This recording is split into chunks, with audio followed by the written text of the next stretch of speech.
principle that in peacetime you do whatever is required. People want jobs, they want homes, want a decent income, they want education for their kids, they want health care, if they're unemployed to be protected, if they're old to be looked after, and they want peace. That's what people want. And the tests of a policy should be whether those obligations are met or not. That's the test. And you see, when you come to the Thatcher period, this is what's so interesting. Thatcher was a much cleverer woman than we give her credit for. She knew perfectly well the strength of the labour movement lay in three sources of power. One was the trade union movement. So she took on the miners, described these courageous and skilled people as the enemy within. For God's sake, what an insult to the people who built our economy in the sweat of their labour. And she introduced legislation that made trade unionism actually illegal.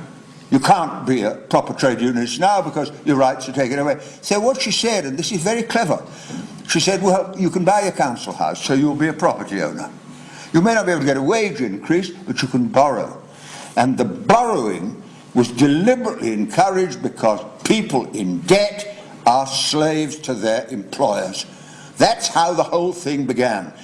And that's why borrowing was a deliberate policy to make the working class today slaves again. And that's exactly what they are. I mean, many trade unions have gone on strike because they're afraid they lose their job and lose their home, and so that's what the policy was. She also attacked local government, which was the beginning of further education and education in schools and all that, and she destroyed local government. So local councils now are just agents of the Treasury.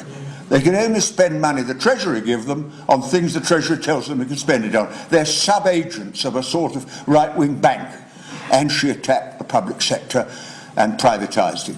And this privatisation is internationally. I met an old friend of mine called Kenneth Kaunda, who was the president of Zambia. I met him when he came out of a British prison years ago, before he was president, and he said, we had a great debt, and the IMF came along, and he said, I'll lift your debt if you'll sell off all your schools and hospitals to multinational corporations. So privatisation is a deliberate